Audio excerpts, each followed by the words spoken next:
Hello, नमस्कार साथियों। आप सभी लोगों का कृतिका एजुकेशन हब पर भरपूर स्वागत है।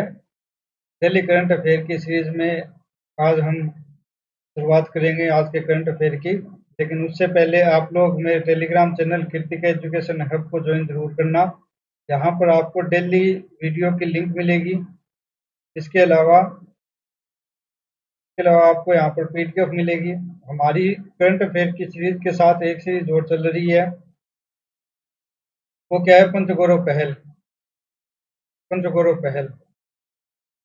ये हर शाम शाम को 5 बजे डेली यूट्यूब पे आती है। आप लोग इसको भी ज़रूर देखना। और इसकी जो पीडीएफ है वो आपको इसी टेलीग्राम चैनल पे मिलेगी।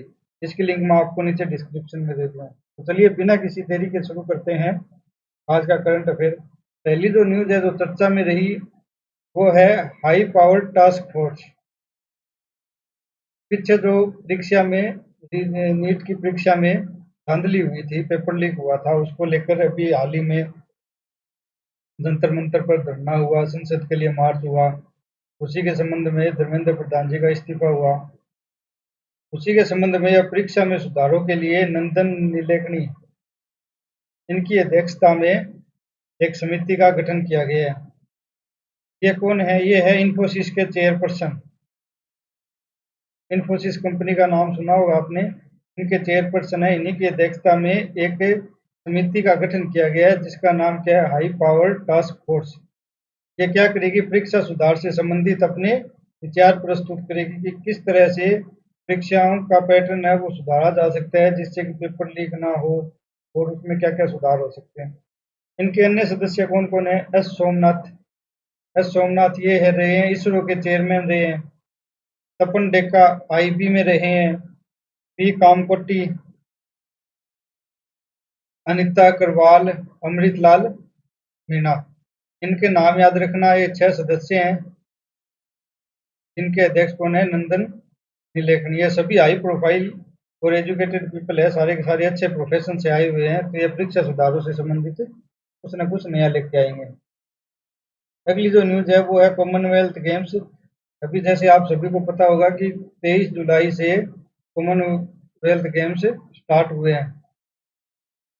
तो जब ये खत्म होंगे उसके बाद एक पूरी पूरी एक वीडियो में लेके आऊंगा इसके कॉमनवेल्थ गेम्स के ऊपर, जो अभी हाल ही में 2026 में चल रहे हैं। इसके ऊपर किसने कितने मेडल जीते, एग्जाम से कौन कौन से क्वेश्चन आ सकते हैं।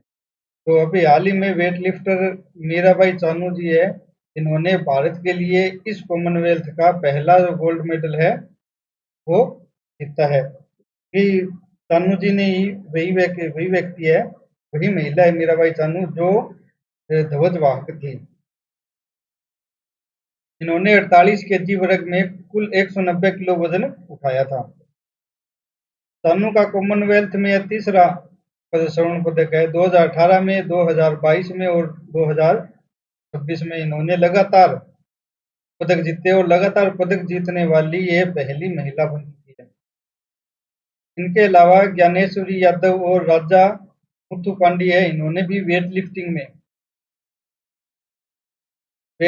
में सिल्वर पदक जो है वो जीते हैं। ज्ञानेश्वरी जी जो है उन्होंने 53 किलो वर्ग में 199 केजी वजन उठाए और राजा जी ने 65 केजी वर्ग में 286 किलो वजन उठाया था। जैसे ही कॉमनवेल्थ गेम खत्म होंगे उसके बाद में एक पूरी वीडियो लेके आऊँगा कॉमनवेल्थ गेम की। यहाँ से आने वाले एग्जाम में कॉमनवेल्थ गेम से एक क्वेश्चन आपको पक्का देखने को मिलेगा। एक क्वेश्चन जरूर आएगा। सभी डायमेंशन जो है वो मैं इसके कवर करूंगा। कहाँ से कॉमनवेल्थ की शुरुआत हुई, कैसे हुई और आज 2026 तक 2026 ने भारत के कौन कौन से खिलाड़ियों ने कौन से पदक जीते हैं, सब कुछ लेके आऊंगा सिर्फ एक वीडियो में। आप लोग इंतजार करना बस इनके खेल के खत्म होने का। अभी तक भारत ने इस कॉमनवेल्थ गेम में, यानी आज जब मैं आपको करवा रहा हूँ तो आज तक कुल 10 पदक जीत चुके हैं। नेक्स्ट जो न्यूज है वो है city flood alert platform. Andhra Pradesh सरकार ये लेके आई है ये प्लेटफॉर्म, सिटी फ्लड अलर्ट। यानी शहरों में, सिटीज में जो फ्लड बाढ़ आएगी उसके लिए अलर्ट जारी करने का एक प्लेटफॉर्म बनाया है। किसने बनाया है? आंध्र प्रदेश सरकार ने शहरी बाढ़ की सटीक जानकारी हेतु प्रारंभ की है। जब बारिश होगी उससे 48 घंटे या 2 दिन पहले ये जानकारी देगा कि बारिश होने वाली है, इसका अनुमान लगाएगा। और 6 घंटे पहले बाढ़ की चेतावनी दे देगा कि आपके क्षेत्र में बाढ़ आने की संभावना रह चुकी है। तो जो भी प्रिकॉशंस है वो आप लोग लीजिए, जो भी सावधानियां बरतनी है उसमें समय मिलेगा। और आंध्र प्रदेश में विजयवाड़ा से इस प्लेटफॉर्म की शुरुआत की गई है, क्योंकि यहाँ पर जो बाढ़ आने की संभावना अधिक रहती है। अगली जो न्यूज है वो है डिजिटल स्क्वायर पहल। ये कौन लेके आया? ये केरल लेके आया है, केरल द्वारा। प्राथमिक स्कूलों में तकनीकी को बढ़ावा देने के लिए, प्राथमिक स्कूलों में तकनीकी को बढ़ावा देने के लिए उद्देश्य क्या है? बच्चों में गेमिंग और एनिमेशन जैसे कौशल विकसित करना। गेमिंग खेलना नहीं सिखाना, गेमिंग बनाना सिखाना, गेमिंग और एनिमेशन बनाने इनमें कौशल करना। साथ ही साइबर सुरक्षा प्रोटोकॉल 2026 और प्रावधान जैसे प्लेटफॉर्म लाने का भी यहाँ पे प्रारंभ हुआ है या शुरुआत हुई है। तो याद रखना, डिजिटल स्क्वायर पहल कौन लेके आया? केरल द्वारा। और बाढ़ के लिए प्लेटफॉर्म कौन लेके आ रहा है? आंध्र प्रदेश। कहाँ से शुरुआत कर रहा है? विजयवाड़ा से। डायरेक्ट ऐसे ही क्वेश्चन आएंगे या फिर आएंगे स्टेटमेंट वाले। तो मैंने जो लिख रखा है, जैसे मैं लेके आया हूँ नोट्स बना के, सेम डिटो वैसे ही नोट्स आपको इसमें बनाने करंट अफेयर में। नोट्स आपको डेली बनाने हैं और आपको रिवीजन डेली करना है। रिवीजन रिवीजन भी इसका डेली करना है। इसके अलावा जब भी संडे को हमारी क्लास नहीं आती करंट अफेयर की, तो संडे को आपको पूरा वीकली रिवीजन करना है। पिछले हफ्ते जो भी करवाया हो वो याद करना, आपको रिवाइज करना है। इन करंट अफेयर के बाहर कुछ नहीं आएगा, याद रखना आप लोग ये बात। आने वाले एग्जाम में मैं आपको यहाँ से क्वेश्चन दिखाऊंगा, क्लास लेके हूँ। जैसे ही कोई आगे एग्जाम होगा तो मैं दिखाऊंगा कैसे क्वेश्चन आते हैं। अगली जो न्यूज है वो है सार्वजनिक परीक्षाएं अनुचित साधनों की रोकथाम संशोधन विधेयक 2026। एक तो टास्क फोर्स का गठन हुआ है, पेपरों के लिए टास्क फोर्स, वो सुझाव देगी कि क्या कुछ परिवर्तन करने चाहिए पेपरों में कि जिससे लीक ना हो। इसके अलावा संसद में भी विधेयक लाया जाएगा, विधेयक लाया गया है लोकसभा में भी। उसमें क्या होगा कि जो भी इससे संलिप्त होते हैं, जो भी माफिया हो गए या फिर कोई सरकारी कर्मचारी हो गया, ऑथेंटिक व्यक्ति हो गया, इसके अलावा कोई व्यक्तिगत जो इसमें संलिप्तता पाई जाती है, उसके लिए विधेयक लाया गया है, सजा का प्रावधान किया गया है, याद रखना आप लोग। तो केंद्रीय राज्य मंत्री जितेंद्र सिंह जी है, इन्होंने लोकसभा में ये बिल पेश किया है, ये अधिनियम या ये विधेयक पेश किया है 2026 का सार्वजनिक परीक्षाएं संशोधन विधेयक।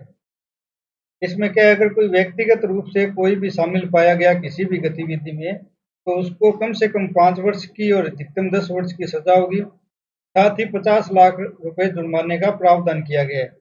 पहले क्या था? पहले था कि 3 से 5 साल तक की सजा हो सकती है और 10 लाख रुपए जुर्माना, यानी कि जो जुर्माना और सजा है उसमें कड़ाई लाई गई है, कठोरता से पालन करवाया जाएगा और कठोर की गई है सजा।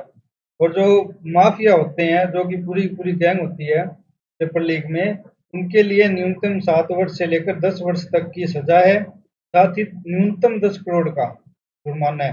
पहले क्या था? 5 साल से 10 साल की सजा और 1 करोड़ रुपए का जुर्माना होता था। अब ये जुर्माना भी बढ़ा दिया गया। तो आज की करंट अफेयर में यहीं तक।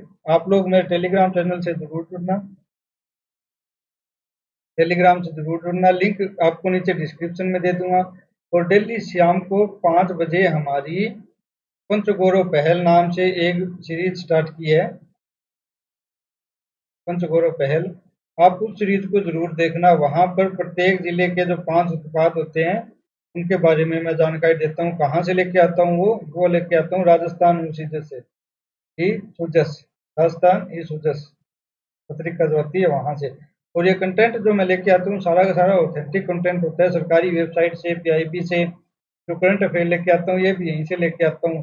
राजस्थान सरकार की जो साइटें होती है, पीआईबी होती है, वहां से पूरा पूरा कंटेंट आता है मेरा, ठीक है, याद रखना।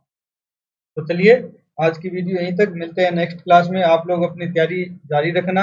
और वीडियो आपको कैसी लगी ज़्यादा से ज़्यादा अपने दोस्तों को शेयर करना, कमेंट करके मुझे ज़रूर बताना और चैनल को सब्सक्राइब करना ताकि आपको डेली नोटिफिकेशन इसकी मिलती रहे। डेली हमारी जो सीरीज़ है इसकी वीडियो आपके पास मिलते हैं नेक्स्ट क्लास में।